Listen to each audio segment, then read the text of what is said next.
The next LIV Golf event begins in 10 days. A lot has changed up until now, and a few more key changes may take place in the upcoming 10 days. Here's what we know now, and here's what to expect.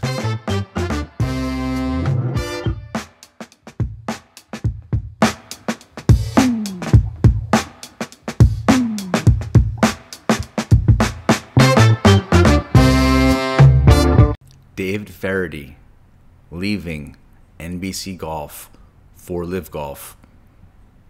It's almost like Greg Norman's tearing out the heart and soul of the announcing team and leaving just the old bones and gristle named Paul Lazinger behind.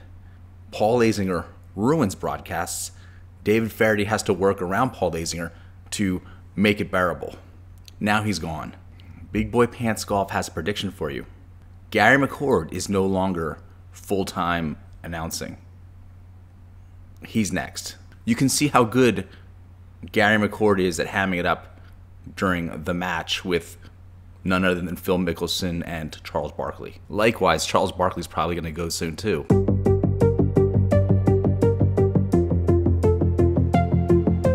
All right, so another thing is you've always been super honest with us, and I'm about to put you on the spot here because you love golf, you know I love golf, and there is this rumor I've heard from a couple people in the golf world that the LIV Tour is coming after you as like a face of their media, like an analyst or something like that. Is there any truth to that, or is this just rumor?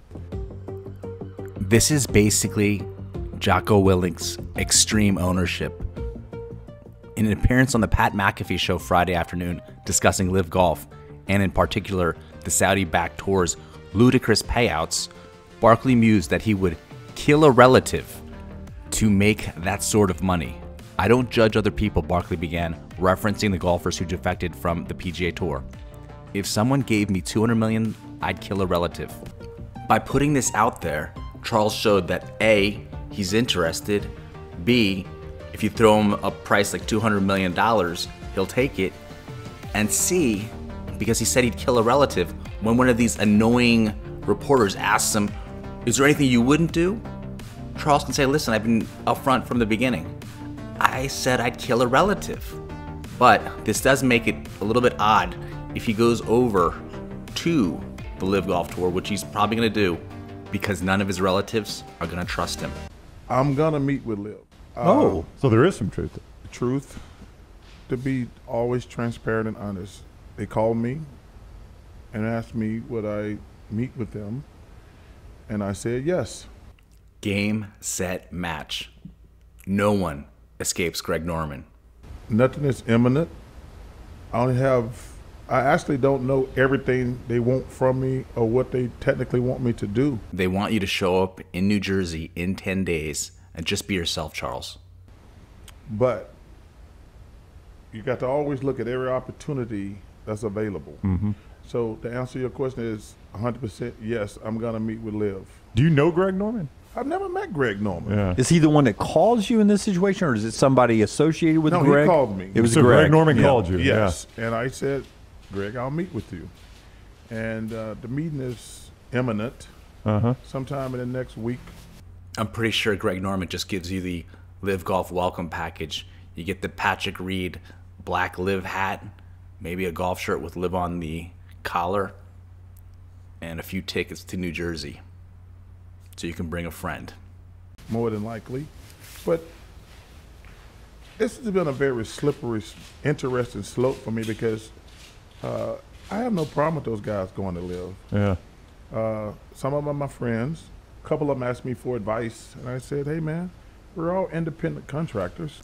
The only word or group of words that PGA Tour Commissioner Jay Monahan hates more than freedom is independent contractors. Yeah. We're all trying to take care of our families. You and Phil are tight, aren't you? You and Phil are Mickelson? really tight. Yeah. Yeah, and I think that some of the criticism Phil has gotten has been a little over the top. Mm-hmm. I mean, you can disagree with people. You don't have to really make it personal and be vindictive and angry and mean. Sounds like Charles is speaking directly to PGA Tour Commissioner Jay Monahan and DP World Tour CEO Keith Pelley. You made it personal, Now it's backfiring and blowing up in your face. People see you too for who you really are. And Phil's my friend. Charles Barkley should become a phrase that means sticking up for your buddies and being loyal. Unlike Alan Shipnuck, the Phil Mickelson biographer who threw him under the bus and now look is only getting 173 views for his videos because no one likes the backstabbing dude. That's also how this thing started. Yeah. It was the tournament in Boston. I think was it the last major. Yeah. The U.S. Open was at Brookline. So the Golf Channel guys asked me to come on. Okay. And I said, listen, these two teams going to coexist. I'm disappointed that the second greatest golfer in the last 30 years is getting trashed and raked through the coals because he took money and everybody's calling it blood money and all. So we all take blood money. Let's get that out the way. Everybody takes blood money. Everybody takes blood money. You can't argue with that. And I got a nice text from Phil. But then I got a text from one of my friends. He said, hey, Greg Norman really want to talk to you. And I reached out to him, and I said, hey, Greg, I'm kind of hectic the next couple weeks, but once I get through Lake Tahoe and the World Games, I'll have nothing to do. And absolutely nothing to do. And cannot wait to have nothing to do, to be honest with you. But I'm going to take the meeting and see what happens. I'm looking forward to Charles's commentary already, especially when he says, that's terrible. He means terrible, but he always pronounced the E as a U. I mean, why would you not? I mean, the money is crazy. I mean, they are throwing money around. Well, you think about it, ESPN just gave Troy Aikman $18 million a year. That's definitely overpaying for someone who's had as many concussions as Troy Aikman has had. And Tony Romo's the one guy getting everybody paid. But you're the guy that everybody looks to and says, you know, former athlete, the entertainment, the analyst. I mean, you are that go-to guy. So if he's getting $18 million, what can Chuck get? And LIV is just throwing money. So I can't even imagine what they would give you. I would think low offer would be $25 million a year, maybe $50 million a year. I can't wait for that conversation. Well, that's what I was going to ask.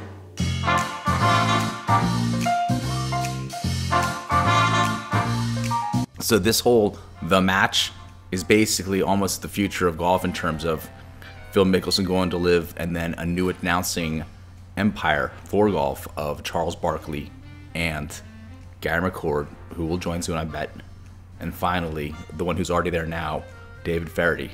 The real question is, will they put this super powered team of announcers together in 10 days? I think so. I think it's totally possible because it's in New Jersey. It's not an international flight. They're all in the States already.